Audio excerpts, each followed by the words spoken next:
I used to sing the song, Spirit Lead Me, where my trust is without borders. And I sang that song with everything inside of me, and I'm in it. I never thought that God would send me to the place that I'm fixing to share with you. My name is Dee Jordan. I'm 48 years old. I have been a Christian since I can remember. My most fondest memories are from growing up in our church home with my family, with my church family, my youth group. It's one of my most precious memories. And most of my faith, I believe, started there. I think as a youth, I struggled with feeling worthy. And so, therefore, I looked to my peers and my friends to find out who I was and maybe try to feel worthy of anything. And I got to a place in my youth and my early college age that I sought after the wrong things and looked for the wrong things, and I needed God. And He constantly was tapping me on the shoulder and reminding me that I could turn around and I could find Him. I believe that God was preparing me for a time such as this. The scripture, Luke 16:10, I believe, says, "Whoever can be trusted with little can be trusted with much, and whoever is dishonest with little is dishonest with much." And so I believe that over time in my life, when I trusted God in the small things, He showed up in the big things and taught me that I could trust Him. People often ask me, how do you know when God's talking to you? Well, it's just like playing basketball. If you don't practice listening to God, you're not going to know when He's talking to you. So over time, over the last few years, I've learned to listen to what God has to say to me, and when He speaks, I listen. I have been coming to Bethel Worship Center now for almost 26 years, and the value of having a church family and friends that are here and friends that will pray for you when you can't even pray for yourself. There's value there. In early November 2022, I found a small golf ball sized lump in my abdomen and just ignored it.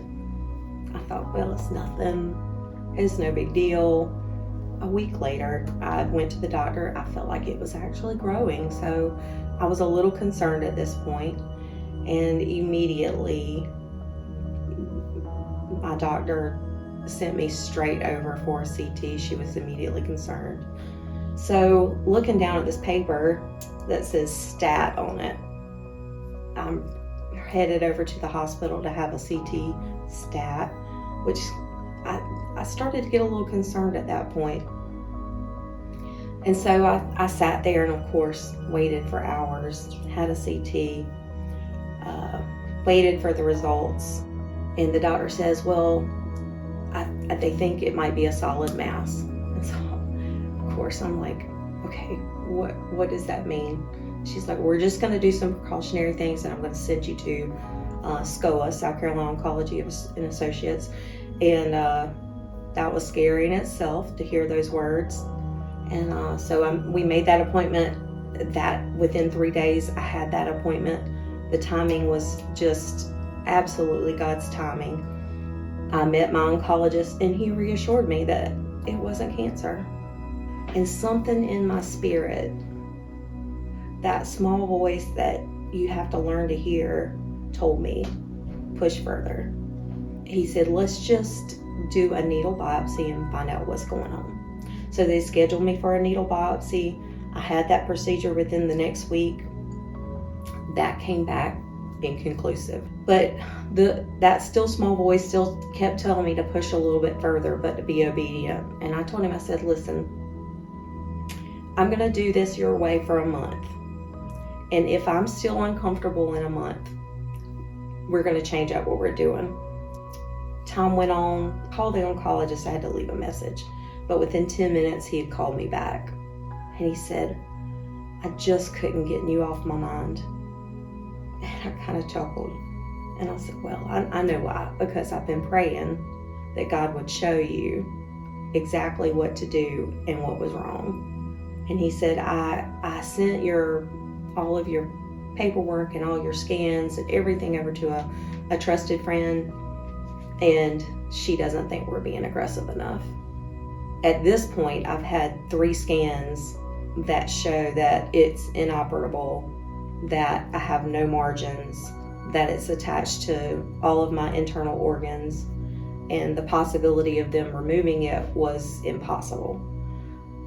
The people who knew would say, I'm going to be praying. And I said, I just need you to pray specifically that God would detach this mass from my body and that they get it out. I head in for my biopsy that day, and it was a long day. I had a migraine. My husband was there with me. We were in this tiny little room. I was his 5th surgery. The next thing I remember, I woke up in pain. And the next thing I saw was my oncologist. And he said, well, we had a change of plans. And I said, what? And he said, we got all of it.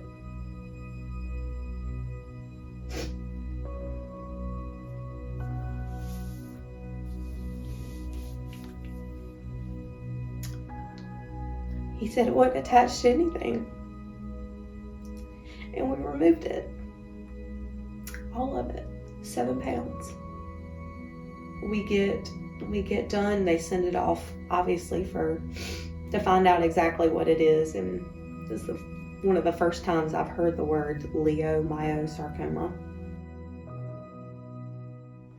When I first heard the words cancer, I think, like anybody, I probably, for lack of better words, lost it. I went to my front porch with my husband and I cried, and I, in my mind, made plans for what was going to happen if I wasn't going to be here. I never questioned where I was going if I wasn't here. I just didn't know if I was worthy enough to live. I've known some really great people in my life that had cancer, some God-fearing, God-loving people who didn't live on this side of heaven. Their healing came later, and it wasn't that I didn't believe God could do it. I just didn't believe I was worthy enough of it.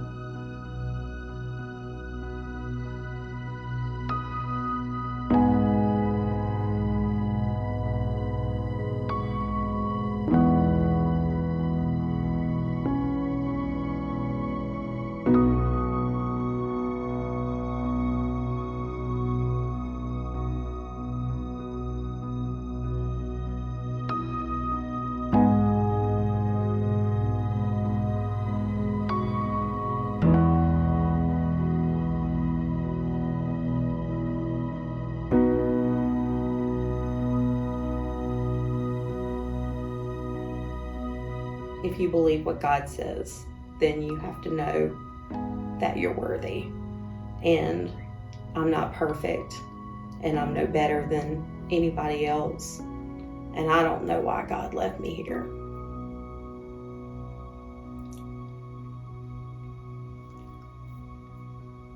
But I know that He knows that I won't let it be in vain. That every minute I get to be here is a gift. And I'm going to love each day, and I'm going to love each person that's in my life, because I know what a blessing that it is.